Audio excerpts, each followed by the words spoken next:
Hello again, folks. Welcome to another episode. This is number 14 of DDH, Dave Diggs History. I'm your host, Dave Diggs. If you're new here, welcome. Good to see you. Hope everybody's doing well, including those who have been here before. I hope to earn some likes and subscriptions, if that's at all possible. I was just going over some material. I do an awful lot of research to support this channel, and every so often I come across a little something which I think just might be of interest to you folks. According to some folks, and the folks are not named, so take it for what it's worth, there's anywhere from $90, according to some folks, to $113, according to some folks, worth of loose change hanging around the house of your average American. I'm not in a position to verify that. I can probably verify I do not have anywhere near $90 or even $113 worth of loose change anywhere. But it's a nice way to bring into the mix what we're going to be talking about today in this episode. And once again, it's money. It's a popular topic. You may remember from last time we were discussing just how little money there was in the United States, how very few people have any coinage in their pocket at all, how the predominant economy between the common folk, us folks, is barter and trade. You may recall, if you were to take every $1 coin minted in the United States in the entire decade of the 1840s, that's 10 years worth, and evenly distribute them among the population in 1850, how many coins does each person get? And for those of you who were here, you already know. For those of you who weren't here, it's one. That's all you get, if you get any at all. And the figures for dimes, half dimes, quarters, half dollars, it's just about as bad. Why is this? We have mints. By the 1830s, the middle 1830s, we've got 3 of them up and running. One in New Orleans, one down in Georgia, Dongalala, and then we have the original in Philadelphia. And they've been producing coins continuously since their foundation. In the case of the Philadelphia Mint, it was opened up for business in 1792. So what is the problem? We ended with, well, if we can't make our own money in sufficient quantity to support our economy, whose money are we going to use? And it's somebody else's. Whose money are we using and why? Well, the why is easy. We don't produce enough of our own. But whose other money are we using? Well, let's take a peek here. 1792,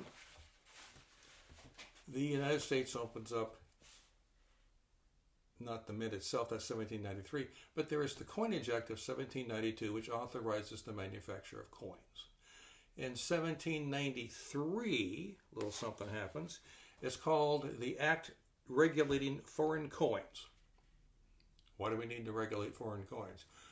Because that's what we're going to be using for the foreseeable future. And we need to value them against our own dollar or $2, however many we have in the treasury.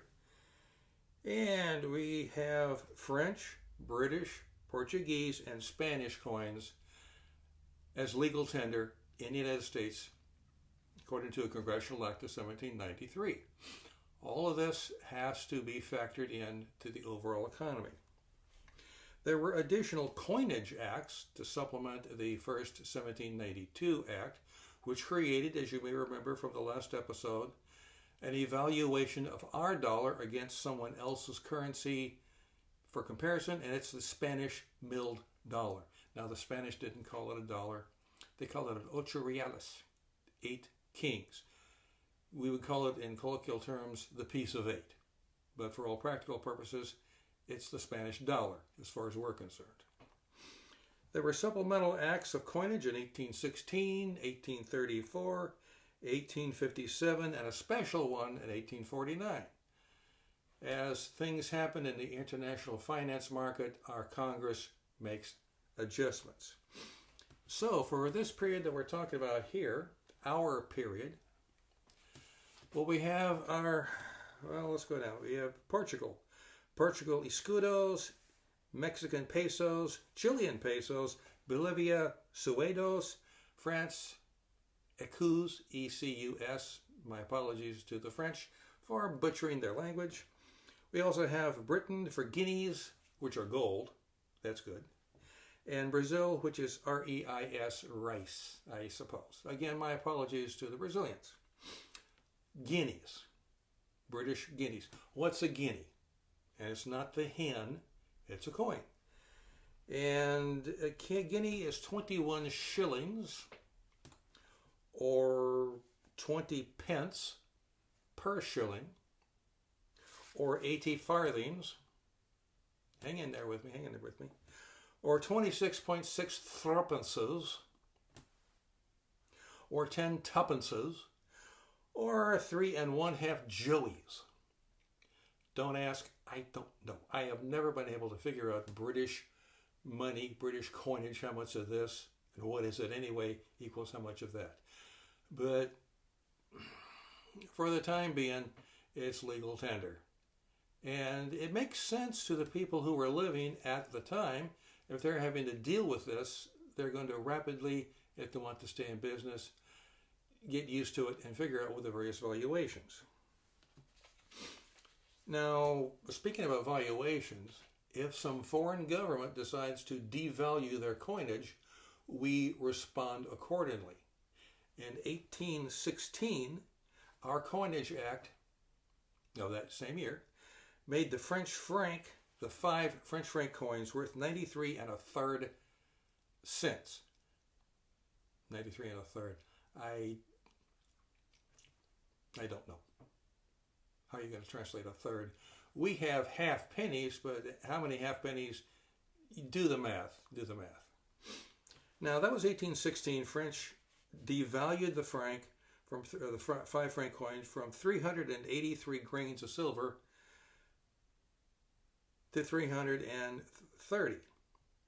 So in our next Coinage Act, which is 1834, we adjusted the dollar because now our dollar is worth more than what their 5 franc French piece is. And it's been devalued to 93 cents. Essentially, the reason why we're not able to make our own coinage is it's supply and demand. The demand is there. The demand for silver to make silver coins, the demand for gold to make gold coins, the demand for copper to make copper coins. It's not there in numbers of tonnage sufficient to keep our economy going. Where is this raw material coming from? There are copper mines in Maryland, Virginia, Pennsylvania, and Vermont. What's their output? Not a lot. But it's better than silver.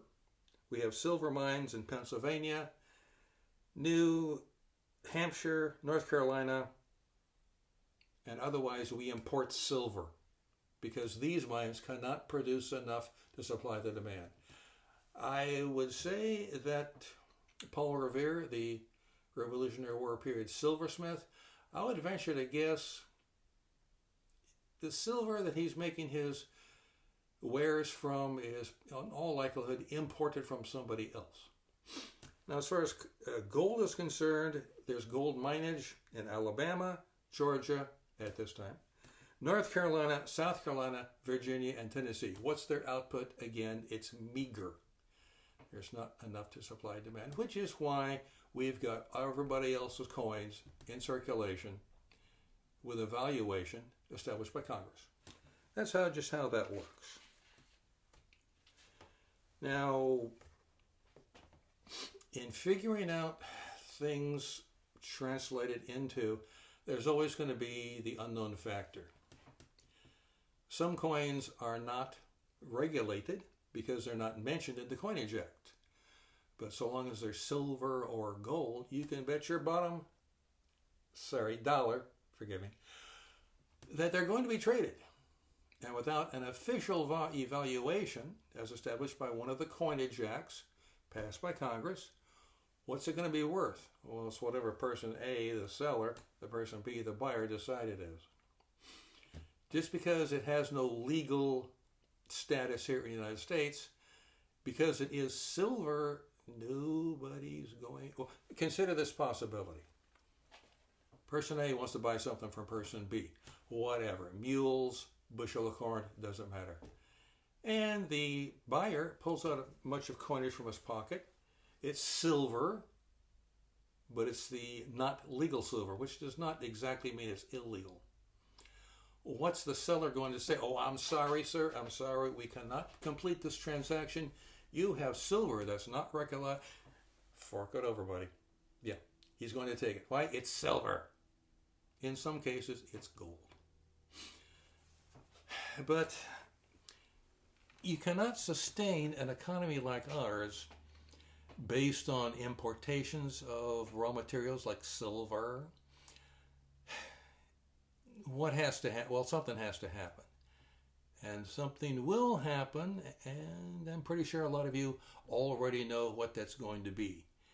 It'll occur, well, it has occurred, perhaps a year or two ago, in the form of a rush of sorts, and that's going to change things.